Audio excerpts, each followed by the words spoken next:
So now we know how to test hypotheses and compute p-values when we're talking about a probability or a proportion for something. What if we wanted to do inference about mean values? Well, it turns out we can still do hypothesis tests, and it's really not much harder. For an example to start off, let's remember that data about the patients who had undergone plastic surgery and whether or not that made them look younger. We had data for each patient showing how many years, on average, people seem to think it made them look younger. Now we can say, well, does that mean that for patients everywhere, on average, it's going to make them look younger? Or were these patients just a little bit lucky? So to set this up as a hypothesis test, let's remember the data that we had. In this case, we had n equals 60 different observations of people, and for each one, we had the number of years that they seemed to look younger. Now, if we took the average of those 60 different observations and called it x bar, then x bar was equal to about 7.177 years. And the corresponding estimate of standard deviation, S, was equal to about 2.948 years. So if we want to set this up as a hypothesis test, we can say that in the theoretical world, we have the true mean number of years that this plastic surgery makes you look younger, and we'll call that mu, and that's unknown. Then we also have the estimated number of years that it makes you look younger, and that's our x bar, which is 7.177 years. Now we would like to test whether or not mu is more than 0. So we have a null hypothesis that says mu equals 0, and an alternative hypothesis that says mu is more than 0. To turn this into a hypothesis test, we need to recall something that we learned previously, that in the theoretical world, according to H0, if we look at x bar minus mu and divide it all by the square root of s squared over n, then that has a distribution which isn't quite a standard normal, but is a t distribution with n minus 1 degrees of freedom, or in this case, 59 different degrees of freedom. So how can we use that? Well, in the theoretical world under H0, where mu equals 0, what we've observed as x bar minus mu is just 7.177. So this means that the p-value should be the probability of observing such an extreme value under the null hypothesis. Well, we compute the probability that x bar minus mu is at least as big as 7.177. Well, we can again manipulate both sides by dividing by the square root of s squared over n. And now we've got a quantity which we know its distribution is this t sub 59. And the question is, what's the probability that that is bigger than or equal to, in this case, 18.86? Well, that's something that, again, you can look up in a table or get the computer to compute for you.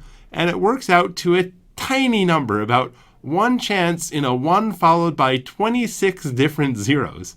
Unimaginably small. So we can say in this case, of course, we reject the null hypothesis, and we definitely say that this plastic surgery did indeed make people look younger on average. For another example, let's go back to our old friends, the skeletons, once again. Now, remember with the skeletons, we had the age difference between their estimated age and their true age. We had this observation for 400 different skeletons. And in that case, out of these different observations, we computed that x bar, the sample average of the difference between the estimated minus the actual age, was equal to 14.15 years. And the corresponding estimate of standard deviation, S, was equal to 14.13 years. It's just a coincidence that those two numbers are so similar. That doesn't mean anything. In this case, we're just trying to figure out whether this mean is something that's different from 0. So it means we want to use a two-sided test. And our null hypothesis should be, in this case, that mu is equal to 0. That is, that on average, there's no difference between the estimated age and the actual age for these skeletons. Our alternative hypothesis is just that mu is some number which is different from 0. Again, we don't want to specify now whether it's bigger than 0 or less than 0. We're just testing whether or not mu is equal to 0 or equal to some other value. Now, in the theoretical world, we know that x bar minus mu divided by the square root of s squared over n has approximately a t distribution with n minus 1 degrees of freedom. In this case, n is 400, so n minus 1 is 399. So that means that if we want to compute a p-value, then we want to compute the probability under the null hypothesis of observing in absolute value now, because it's a two-sided test, a value which is that extreme or more extreme for the difference between mu and x bar. Well, we can compute the probability that x bar minus mu in absolute value is bigger than or equal to the observed value, which is the absolute value of minus 14.15. Well, we can use our old trick. We divide both sides by the square root of s squared over n, and we eventually say it's the same as the probability that the absolute value of the t sub 399 distribution is bigger than or equal to 20.03. Now, one trick is the probability that an absolute value of something like a t distribution is bigger than or equal to some value is just twice the probability that the value is less than or equal to the negative of it. Because again, the absolute value can be bigger if either the value is bigger or the value is smaller than the minus of it. So it's 2 times the probability that a t distribution with 399 degrees of freedom will be at least as small as minus 20.03. And you can work that out. It again works out to be an unimaginably small number. In this case, something like 1 over 3 followed by 61 zeros, just unimaginably small. So in this case, we can say again that we reject the null hypothesis and we say, no, it's not true that those skeletons stay the same on average. In fact, those skeletons, on average, the estimated age is, well, in this case, actually smaller than the true age. But in any case, we can say that the estimated age minus the true age is not equal to 0 on average. So let's do one more example. In this one, let's remember Allison's data about people's true body temperature. And remember, there's a long-held belief that, well, the average true human normal body temperature is equal to 37 degrees Celsius or 98.6 degrees Fahrenheit. But some people have wondered whether that's true. And remember, they did an experiment where they got 130 different people and they measured the temperature of each one. And they got different values like 36.67 and 37.22 and so on. And these were different values of the temperature of these different subjects. And then they said, well, does this confirm or deny the possibility that the true average human body temperature is equal to 37 degrees? Well, to set this up as an experiment, we can say that the null hypothesis now is that the true normal human body temperature, mu, is equal to 37 degrees. And the alternative hypothesis is that it's something else besides 37 degrees.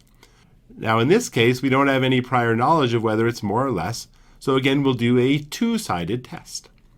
So in the theoretical world, again, assuming the null hypothesis, we can say that, well, x bar minus mu over the square root of s squared over n should have a t distribution with n minus 1 degrees of freedom, or 129 degrees of freedom. So what does that mean? It means that the p-value should be computed by saying, what's the probability that the actual difference in absolute value of x bar minus mu is at least as big as the observed difference, which in this case was 36.80513 minus 37, which is about minus 0.19487. It's a rather small difference, but what's the probability we would observe at least that large a difference, assuming h0? Well, again, we know how to work this out. We start by dividing both sides by the square root of s squared over n and rearrange, so we eventually get it to be the same as the probability that the absolute value of something with a t distribution with 129 different degrees of freedom is bigger than or equal to, well, in this case, it works out to 5.455. And again, that should be twice as much as the probability that the t distribution is less than or equal to minus 5.455. And again, this is something we can look up in a table or get the computer to compute for us. And we find out again, it's extremely small. It's about 1 chance in 4 million. So once again, we can reject the null hypothesis and say, no, it's just not true that the average normal human body temperature is equal to 37 degrees Celsius. It seems like it's close, but it's a little bit less than 37 degrees. So in this way, we can do hypothesis tests and compute p-values even when we're talking about a mean or an average value. And once again, we can decide when to reject the null hypothesis and when to accept the null hypothesis. And we can decide whether or not the mean values are bigger than or smaller than or equal to certain values.